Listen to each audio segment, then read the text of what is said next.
Maayong adlaw kaninyong tanan nga nagpaminaw karon, ning tulumanon kini ang akong suliran. Ilabi na kaninyo Dr. Rene Obra o Dr. Elaine Bathan. Ingon man, sa mga artista nga maghatag og kinabuhi ning akong suwat suliran. Ako si Ann, 24 anyos, minyo, apan wa pay mga anak, taga Negros Oriental, punto medikal kining akong suliran. Kabahin kini sa akong kahimtang, nga hangtod ron wa pa gyud makaanak. May bati manggod nga panghitabo song kinabuhi dihang bata pa ko.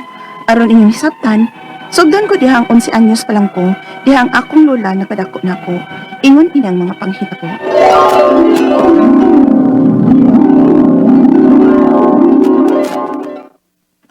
Siya naman, An. Naandam na ba ang kwarta alang sa imong uyuan nga moabot gikan sa Manila? Oh, lola, nalimpyuhan na nako ang kwarto. Maayo. Pero hindi ay maabot si Tiyo Julio, lola. Karon, mao maiyang pong. Mailhan raman na ron. Kay makita raman nato siyang magduhong diri sa ato. Kay wa baya kaayo tay silingan din he. Bitaw, lola, sa lagyo kay tagsilingan din, he. Naagad. Hala, lola, nanay motor nga nagtungas din niya padung sa ato ay. Ay, basig ang imunan ng uyuan, nagsakay habal-habal. Sige, pangandaman, niya sa Hulyo. Mama Margarita. Uy, agi kami nga awan kong anak, nanambok ka mas Manila, dong. Lami ang akong kao sa Manila, ma. Ay, Amin ka, Tiyo. Uy, kiso mo ni bata, ma. si Ahan manggod na. Ang anak mo sa imong igsoon nga sinili, nga to aman na baos dumagite, og dirigibili na ako. Oh, kadako naman din mo, An. Gitan, mangkot ko ni mo ayo, Tiyo. Daga ka na ba? Ha?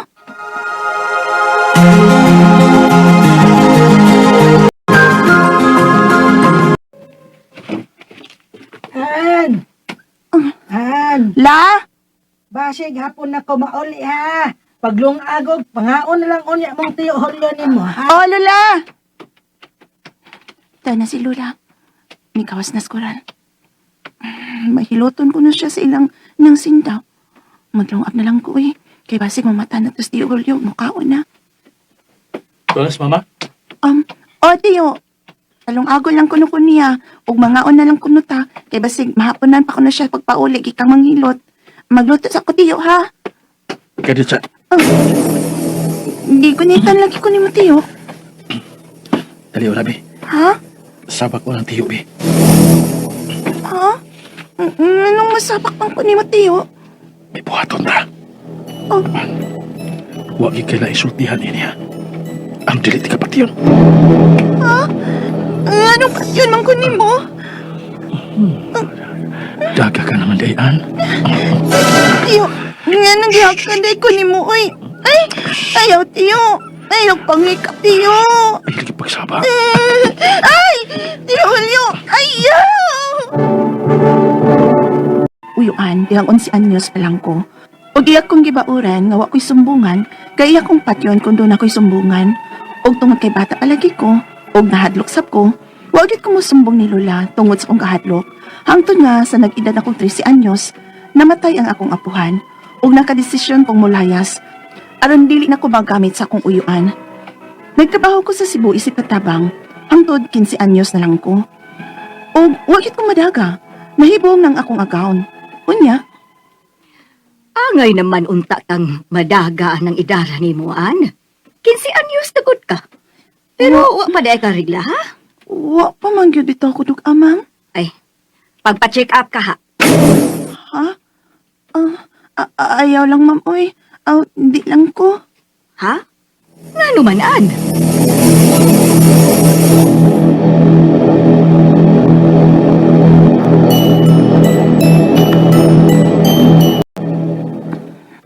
Bahala na. Di ko mapacheck up, madlo ko. Basig mailan nga nilaktan ako lagi sa bata ako. Magpaabot lang dit ko kung kanus ako reglahon. Nga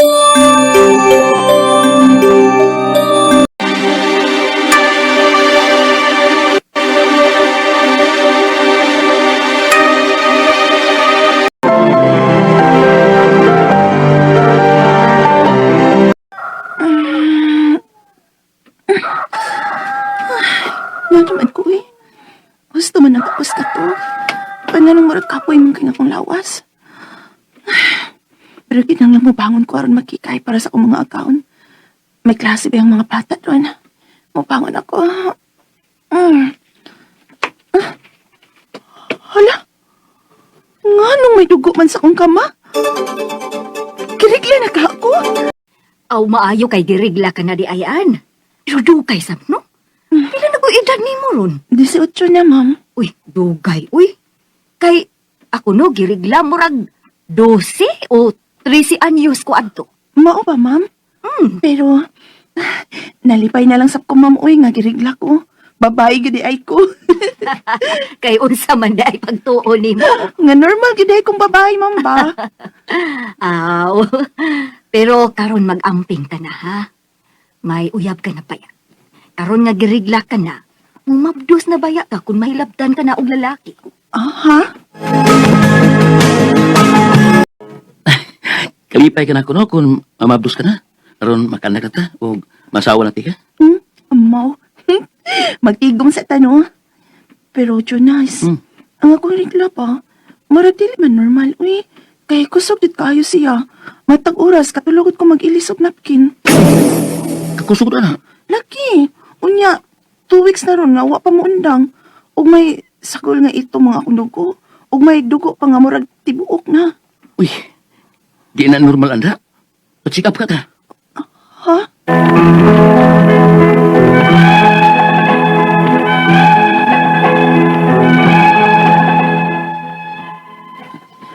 Wagid ko kapa-check up tungod lagi sa akong kahadlok.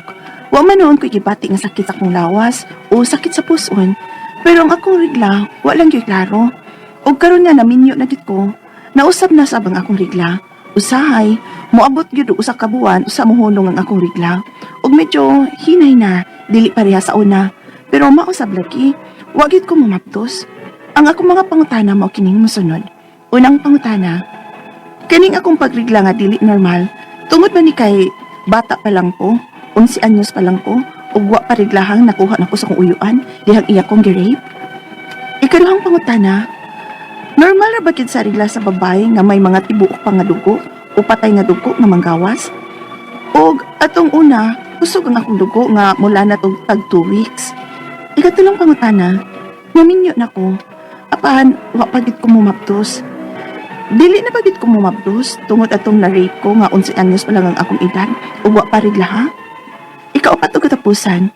Kung magpa-check up ko, unsa nga klase sa doktor ang akong duolon? Ni ako sa pagkakaroon sa Lapu-Lapu City, palihog, tabangi ug tambagi ko, kini ang akong suliran, Ann. Mayong adlaw mga suking pigpaminaw din sa itong programa, kini ang akong suliran. Once again, ani na sab ako, si Dr. Rene Obra, makikuban ka ninyo karong adlaw. Tungod lagi kayo sa mga ko medical doctor, psychiatrist, o drug addiction specialist, ako mo tambag sa mga problema may tungod sa mga ginadiling dugas, mga medical nga problema, o mga personal, emotional, psychological, nga mga problema sa kinabuhi. Daghang pamagi, mamili lang mo, saon sa pagpadala sa inyong sulat-suliran rin ka na mo. Pwede kanya padala sa mong email, suliran_612@yahoo.com or sa itong Facebook account, kini ang akong suliran, official writer's page, o diriba sa mong buhatan sa 3rd floor, Jose R. Martinez Building, Osmeña Boulevard, ning Dakbayan sa Sugbo. Standby mo mga sukitig paminaw kay mo balik mi kahuman ani nga pahinom. Si Ani, 24 years old, Minyo, taga Negros Oriental, pero wala pa ni siya ay anak, no? Mao na iyang problema kay wapagid siya magkaanak. Nya suma sa nabati na to sa drama na rape o nahilabtan ni siya sa ilang parinte nya tong wala pa siya magdalaga na tong 11 years old pa siya, no? So mao kana ang problema ni Ani, no? Unang pagutana ni Ani, kaning akong pagrigla nga dili normal, tungod ba ni kay bata pa lang ko, 11 years old pa lang ko, wala pa ko magrigla, na rape lagi ko na siya sa iyang parinti, ang uyuan ba to?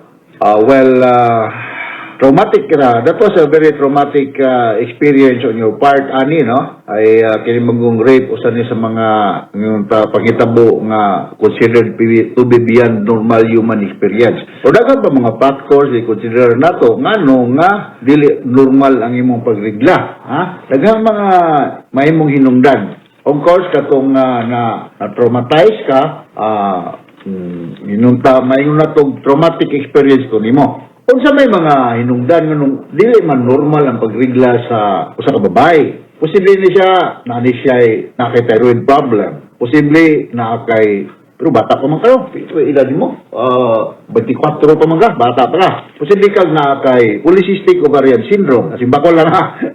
O na ba kay inunta kanang premature nga dili na mulihok ang imong inunta ovaries, no? Mga kuan ni siya. Na ba kay infection diha, endometriosis, or na ba kay damage sa imong mga internal sex organ like imong fallopian tube, uterus, o nabay mga fibroid. Di sa mga factors to be considered, no? Among pagtuon manggod, ang normal nga regla sa kababae is 28 to 31 days. Kung more than 35 days na gani, mao na siya nga dako ang posibilidad nga dili ka fertile, no? Normal, more than 35 days. Ug moubos po og 21 kadlaw, usa po sa mga hinungdan no dili ko ka fertile, no? Irregular ang inunta imong menstruation. So these are factors nga will come into play ngano nga moingon ka nga dili normal ang imong pagrigla. Plus the fact sa imong I do not know your nutritional status, no? Healthy ba ka, no? Usa po na nga mga i-considerar na to.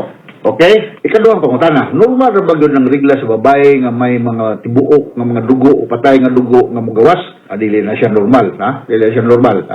There must be something bleeding inside. Og adtong unang kusog nga dugo nga mulanat nag ka weeks. We call that normal gyud nang inunta kadaghanon, no? Kuan kinahanglan magpatanaw lagi kani ubigay ni good kuan kining ani, no? Dili na siya normal nga naay mga tibugol nga dugo kay ang usual good nga menstruation mamitaw na nga aramoy mga menstrual pad, padding naman gani ron, ha? Kani sa baguron bisag nagrigla ang babae, pwede ra man gani magbating suit kay gagmay na kayong padding ang soaking inunta capacity sa inyong mga pad grabe kayo mo kuan ba mo sup or rather mo sunop ang dugo niya, no? So ugnay mga tibol-tibugol or patay nga dugo patanaw na gyud kani ko bigay niyan, no? Ikatulo butana naminyo nako apan wala pag yung kumunabdos dili ba gyud mo nabdos tungod atong na-rape ko nga 11 years old ako atong idara wa pa ko nagrigla. I don't think so, no? Nga although ma-relate man nato traumatic lang itong experience pero we have to take into consideration also unsa man ka healthy ang imong sex partner, ha? Unsa man ka healthy ang imong sex partner, ha? Normal ba siya og sperm count, ha? Parehara po siya kag edad nimo. Kaya as we all know, ang normal sperm count, kung may nunduman, mga 15 nga to 200 million sperms per milliliter of semen. So kada milliliter sa semen, na ay 15 nga to 200 ka milyones ka mga sperms na naadiha. Kung muubos na gani og 15 milyones ang sperm count kada milliliter, mao na nga low sperm count na siya. Ha? Or kada ejaculation niya, muubos na mga 39 o 30 ka millions, low sperm. Less ang chance nga mo buntis ka. Kunya, ang inyo pong frequency sa inyong sex contact, no? Isagye sa among family planning nga instructor sa una. Kinanglan din ko, no, nga para taas ang chance nga mo buntis, na mo sex contact, may mo everyday. Everyday, before and after ovulation. Mo na inunta frequency sa sex contact, para taas ang posibilidad nga magkabuntis, no? That is considering normal mong duha, no? Ang imong partner normal pod og sperm count, ha? Kay kung dili pod normal sperm count ya, problema gyud. So I suggest nga kamong duha mo submit for fertility workup. Kamong duha, ha? Mo pag sperm count ang imong partner, kaupod magpa-work up ka. Magpa-work up ka. Kung bila kay nana kay mga tibugol-tibugol nga mogawa sa imong kinataw every time mag-menstruate ka una dugay tagpil 2 ka weeks ang menstruation, that is alarming, no? Ikaw kadto tapos ang pangutana. Kung magpa-check up ko unsa man klase sa doktor ang akong duolon. Ni ako karon sa Lapu-Lapu City. Wow, ay problema Lapu-Lapu City. Ang akong partner sa pagtanta og matud nila og usahay, ha? Doktora Lourdes de los Reyes Atok, no? Nanay siya sa Mactan Doctors Hospital. Usa ni siya ka inila nga OB gynecologist dili lang dinhi sa Sugbo kundi sa tibuok Pilipinas. Wala ni si Doktora Lourdes de los Reyes Atok sa Mactan Doctors Hospital. Ingna lang ang doktora, gi-refer ko ni Dr. Rene Obra, ha? Ay basin tagaan kag discount. Ingna nga tagay kung gamay discount doktora. Ara masuta kung unsa may hinungdan ngano mang hangtod karon wa pa gyud ka magkabuntis, no?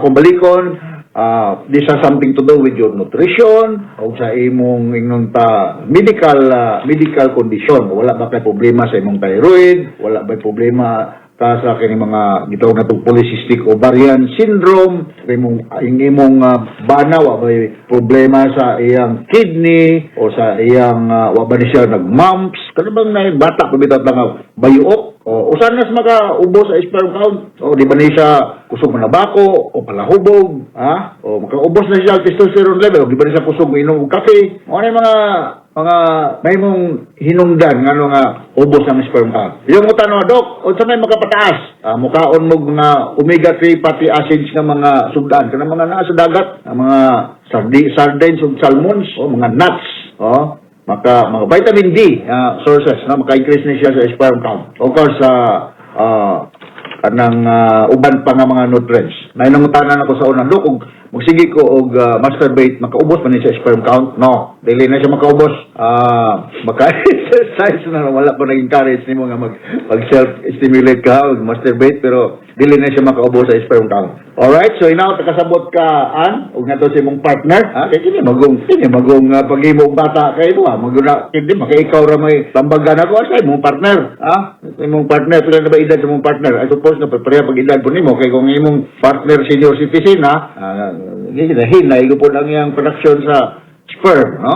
So, hinaot na kay nakuha nga pagtulunan karunan dia sa Negros Oriental. I hope nga okay na inyong kahimtang dia sa Negros Oriental. Ning aging mga buwan, permi mamong headline dia sa Negros Oriental, no? Ngadto sa libuan, millions nga naminaw nitong programa, kini nga akong suliran. Once again, ako si Dr. Rene Obra. Mapasalmaton kay ko sa inyong makanunayon pagpaminaw sa atong mga radio program sa RMN. Taas kay pag-greeting din sa atong lugar. Ako, maningkamot tayo yun, makahatag kahayag, kadasig, solusyon, tubag sa inyong mga pangutana ng ipadangat rin ka naman. Dili masuko o dugay matagal pagtagal kay dagan kay may padawat rin sa mong stasyonan. So, ngato sa itong mga beloved Muslim brothers and sisters, Assalamu alaikum all over the world, no? So, from all of us here sa Radio Mindanao Network Production Center, radio mo nationwide katak Arman. Daghang salamat o maayong adlaw.